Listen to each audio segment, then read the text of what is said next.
Hello, my friend. This is Bob Griggs again, and it's my pleasure and privilege to come to you to share with you a little more information about our spiritual growth and walk with the Lord and how important prayer is in our growing spiritually. We're doing a lead up to the Spirit-filled life, and we're talking about Christian growth in the life of the believer. We previously considered how God answers prayer in the Bible.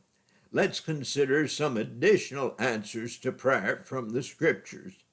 In 1 Samuel chapter 1, we see a lady named Hannah who was married to Elkanah, who had two wives, Hannah and Phininnah. I understand that Chinese have a symbol for war.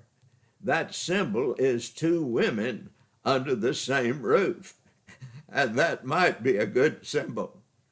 Here in 1 Samuel chapter 1, verse 3 through 1, we read, "Now there was a certain man of Ramoth Zoph of Mount Ephraim, and his name was Elkanah, the son of Jehoram, the son of Elihu, the son of Tohu, the son of Ziph, an Ephrathite. And he had two wives. The name of the one was Hannah, and the name of the other Peninnah. And Peninnah had children, but Hannah had no children. And this man went up out of his city yearly to worship and to sacrifice unto the Lord of hosts in Shiloh. And the two sons of Eli, Hophni and Phinehas, the priests of the Lord, were there." Now, verse 20 of Samuel chapter 1 tells us, "Wherefore it came to pass, when the time was come about, after they had gone to the Shiloh to worship and to seek God's help, that Hannah was grieved and her heart was sore because of she did not have any children. And in those days, a woman was looked down upon who did not have any children. And so we see they had come to the tabernacle to worship and to seek God's leadership and to honor him with offerings.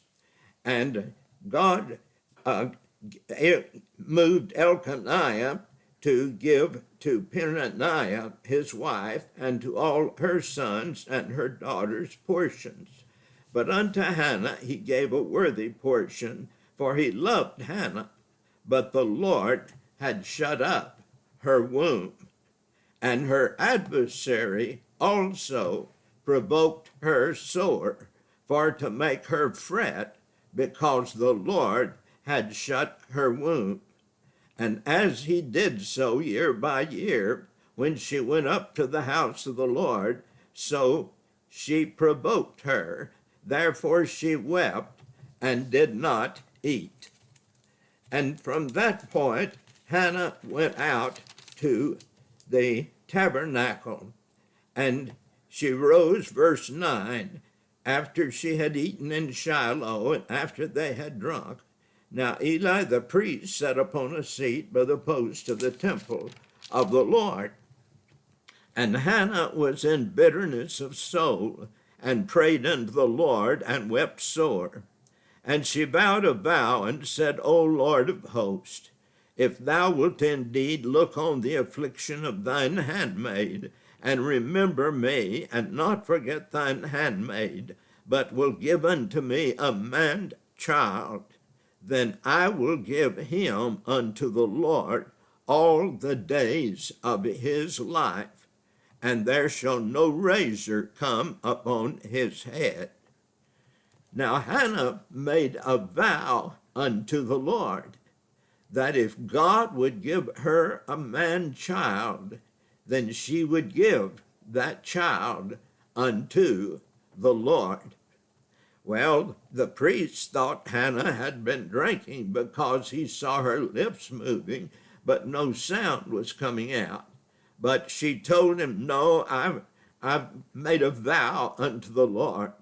And he said, well, the Lord bring about your vow for his glory. Well, God heard Hannah's prayer, because in verse 20 we read, wherefore it came to pass when the time was come about, after Hannah had conceived, that she bare a son, and called his name Samuel, saying, because I have asked him of the Lord. And so she kept Samuel until he was ready to wean. And then we read in verse 26, she took him to the tabernacle. And verse 25, they slew a bullock and brought the child to Eli. And she said, O my Lord, as my soul liveth, my Lord, I am the woman that stood by thee here praying unto the Lord.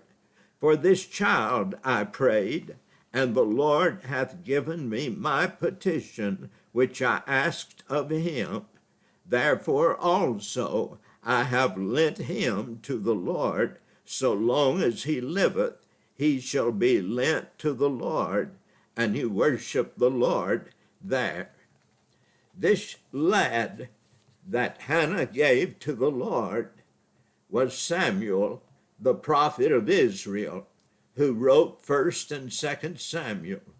He also anointed the first two kings of Israel, Saul and David. God heard her prayer, and God granted her request, and so she gave Samuel to the Lord. And then the Lord blessed Hannah and gave her more children. And she had several more children as a result of her having given to the Lord Samuel. Verse 21 of chapter 2 says, and the Lord visited Hannah, so she conceived and bare 3 sons and 2 daughters, and the child Samuel grew before the Lord. Yes, God heard her prayer and granted her request because it was according to his will and for his glory. Again, in 1 Kings chapter 3, verse 7 through 13, we see another situation that has occurred and a request that was made. And now, O Lord, this was a prayer by Solomon. You recall Solomon was the one who took David's place as the king of Israel.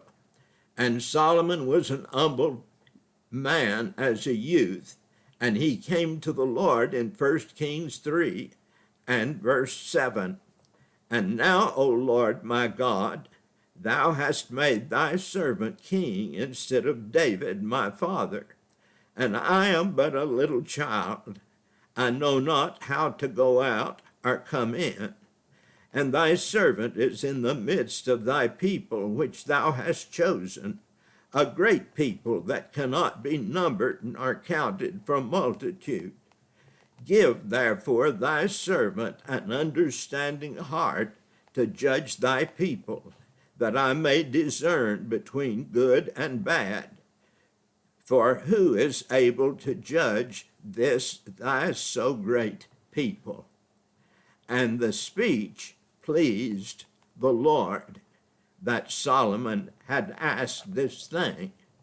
And God said unto him, because thou hast asked this thing, and hast not asked riches for thyself, nor hast asked the life of thine enemies, but hast asked for thyself understanding to discern judgment, behold, I have done according to thy words. Lo, I have given thee a wise and an understanding heart, so that there was none like thee. Before thee, neither after thee, shall there arise any like unto thee. And I have given thee that which thou hast not asked, both riches and honor, so that there shall not be any among the kings like unto thee all thy days. God heard Solomon's prayer, and it was an unselfish prayer, asking for wisdom. And in 1 Kings 10:24 we read, and all the earth sought to Solomon to hear his wisdom, which God hath put in his heart.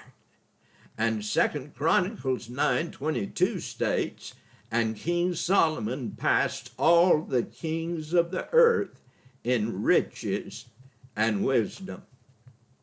Yes, God heard his prayer and answered in amazing ways.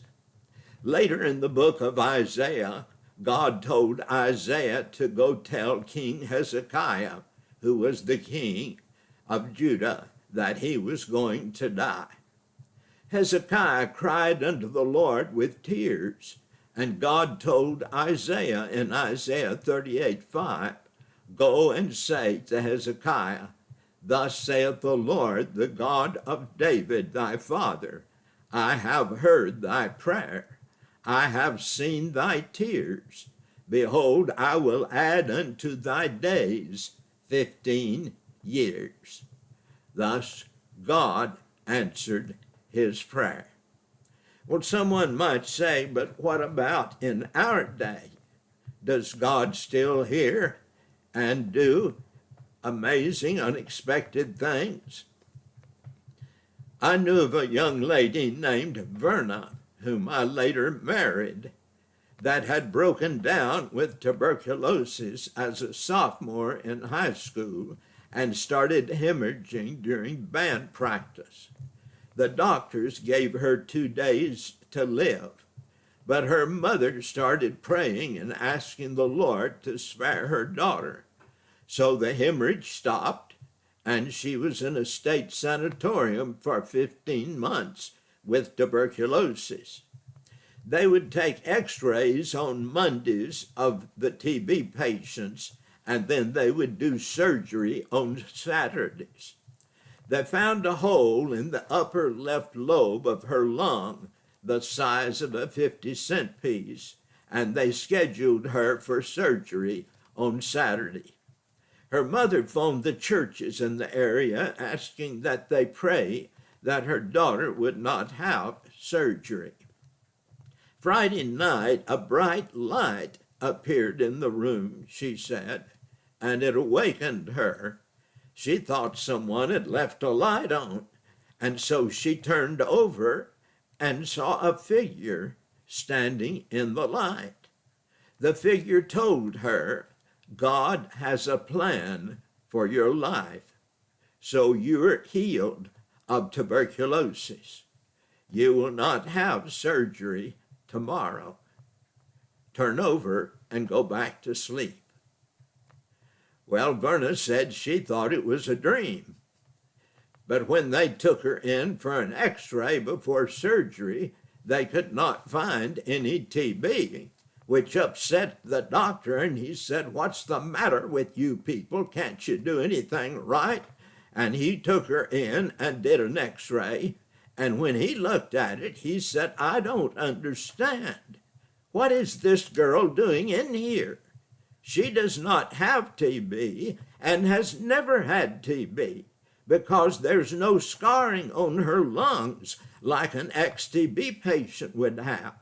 You need to get her out of here. Yes, beloved, God does answer prayer today in amazing and wonderful ways. We were home from the mission field, and my wife was ill.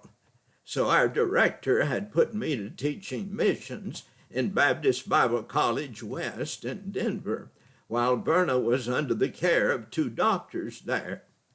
During the summer break, my mother phoned me about my dad who had a virus and was in the hospital asking me to come home.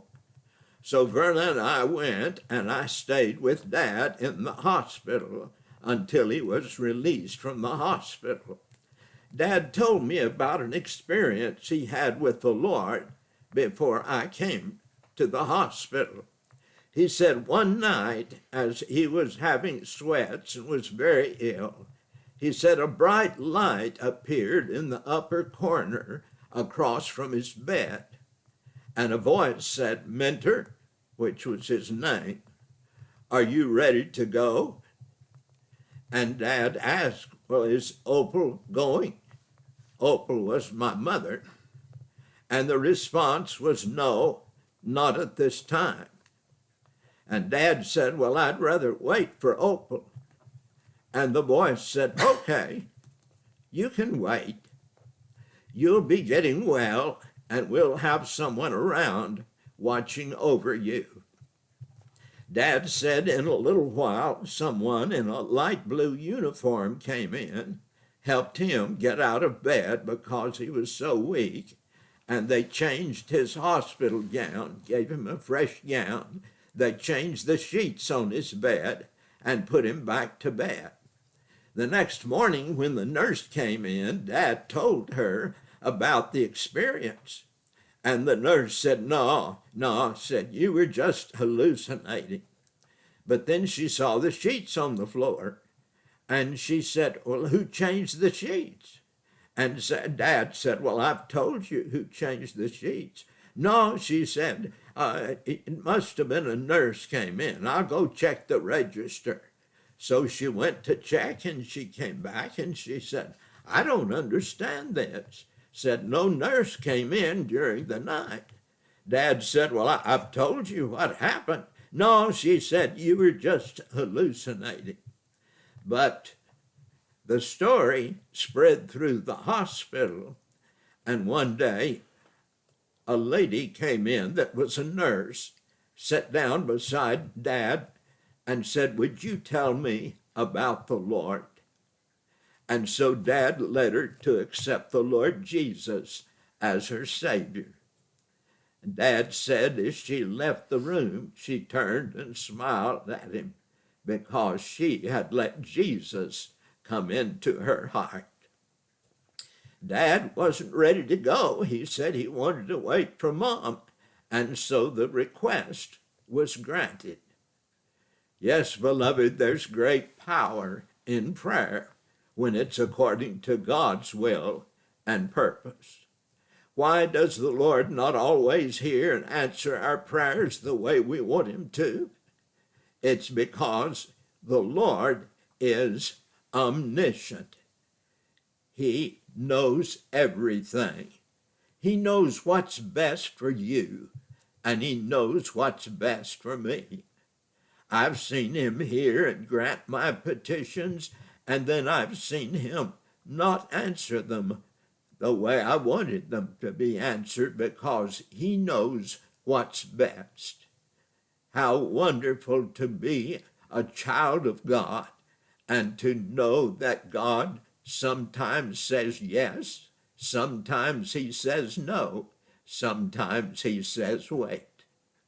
What a privilege it is to know the true and the living God and to be able to come into his presence in prayer. I hope you'll make that a daily practice in your life of spending times with the eternal God in prayer. Until next time, may God richly bless you, my beloved. Goodbye.